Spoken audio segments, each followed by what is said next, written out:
emir Ismail I es el quinto emir de la dinastía nazarí, precedido por su tío Nasr y sucedido por su hijo Muhammad IV. Gobernó 11 años y medio entre 1314 y 1325. La entronización de Ismail I supone un cambio y una desviación de la línea dinástica de toda la dinastía que hasta ese momento había estado gobernando en Al-Ándalus nazarí.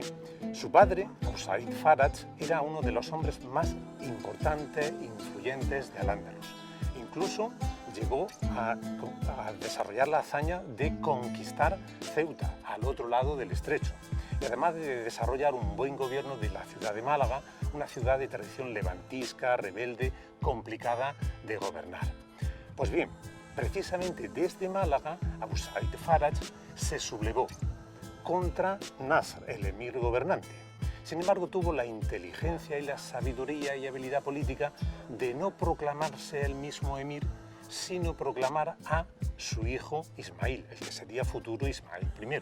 Pues bien, entre Abu Sa'id Faraj y su hijo Ismail desarrollaron varias batallas hasta que finalmente consiguieron entrar y conquistar la ciudad de Granada. El emir Nasr, sin embargo, se refugia en la Alhambra, se logra fortificar y durante un tiempo resiste y al final decide y tiene que pactar. Y pacta rendirse a Ismail I a cambio de la entrega de la ciudad de Guadix como un gobierno para él y una serie de tesoros.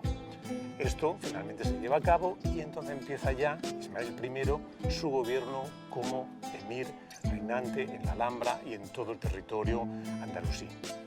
Ismail I nombró como secretario un importante cargo a Ibn al-Tayyab, que es uno de los maestros de la poesía epigráfica, que precisamente fue con sus poemas como decoró las construcciones de Ismail I, que básicamente fueron una mezquita, la puerta de armas del recinto amurallado de la Alhambra y su propio palacio, que después desapareció embutido en el Palacio de Comares, aunque todavía quedan algunos restos del palacio de Ismail I, algunas salas de los baños, una torre, etc.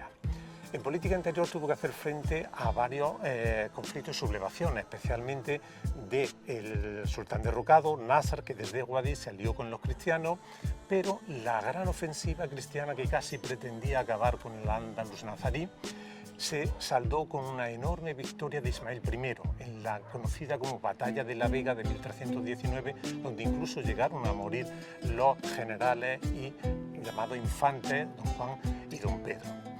Con el enorme botín que Ismail I consiguió de esta gran batalla, de esta gran victoria, remodeló, modificó y hizo diversas construcciones, tanto en la Alhambra como en la ciudad. En la ciudad en concreto construyó la Diar ad-Diafa, la casa de los huéspedes, que hoy es el Palacio de Alcázar Genil, donde había una gran alberca, muchos jardines, huertos, una torre con cúpula.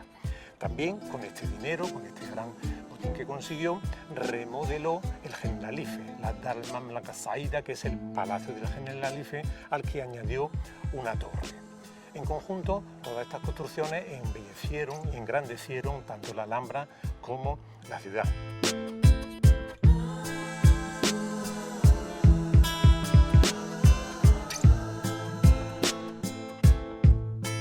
En medio de esta situación de prosperidad, de seguridad, de estabilidad interior, de seguridad en las fronteras exteriores, precisamente fue cuando Ismail I falleció.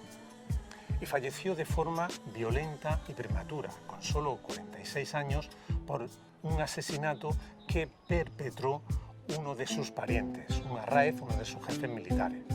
Deja 6 hijos y deja un Al-Ándalus mucho más seguro y estable y una Alhambra mucho más edificada y monumental.